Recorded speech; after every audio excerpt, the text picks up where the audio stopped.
Okay, so from secondary school all up to sixth form, did you know right from that age that you were going to go into broadcasting? No. It met you halfway. I will summarize the story to you. I probably told it a zillion times, but I'll summarize it for you. Please do. So when I finished sixth form, I was supposed to write my physics paper again. Okay. Tells you about the challenges, right? I was supposed to write my physics paper again. So Were in the you process, having issues with maths? No. Physics? I was a cool math student, but my physics head wasn't there yet. Okay. So I had to do Second World War. In the process, oh yes, my Second World War.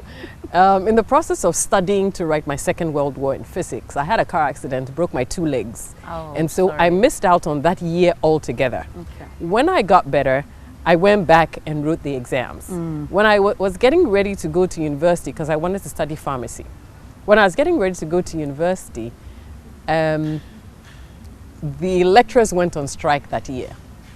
So I found myself at home. Oh. And then Joy FM started.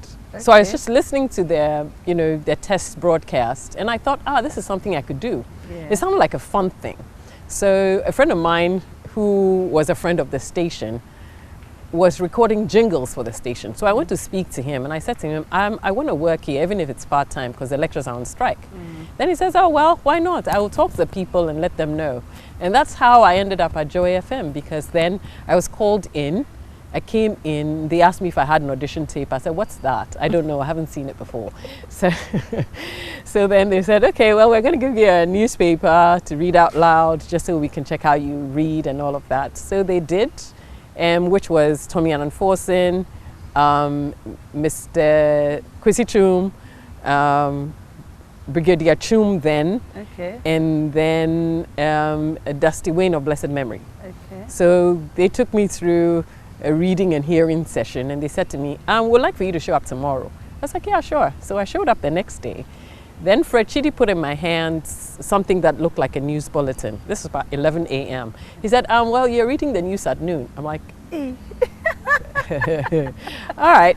So I went to the script over and over and over and over again. At midday, they took me into the studio, and I read the news, and that's how I started. And bam, that was it. That was my starting Wow. point. I was thinking about it as a part-time job. Okay. And then when I started doing it and I started enjoying it, I'm like, I could actually switch and study this. Okay.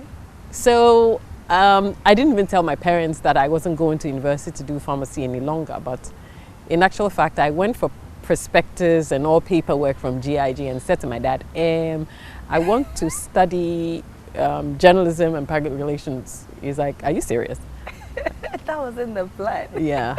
And And they were easily convinced. No, my dad wasn't mad per se, but it was more like he had to think about it,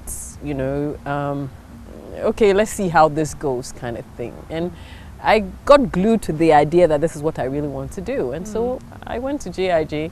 And what about Whilst she wasn't, but she didn't really prevent me from doing what I wanted to do. And so it's one thing I'm always grateful to my parents for, that they believed in me, and they actually also gave me the chance to do what I really wanted to do. Yeah. So then at GIJ, how was it like? I studied public relations in Okay. GIG, and then I went back to study event management in GIG. So I enjoyed my stay there. I was going to work and studying at the same time, and so it was pretty much easy for me to do. And then I traveled in '97. Okay. I met this guy who said to me, you know what, there's a school in Colombia that, you could benefit from. So I got him to give me all the paperwork. And then when I came back, I applied to go to Columbia School of Broadcasting. So I studied radio and television broadcast at Columbia School of Broadcasting in Virginia. Okay. But then I had to travel to go and do it and come back. And come back. Yeah. And you came back to Joy FM. Yes, luckily when I came, they were like, come on in. So that's where your broadcasting career started, Yes. at Joy FM. Yes. And it's been there. Yes. Oh.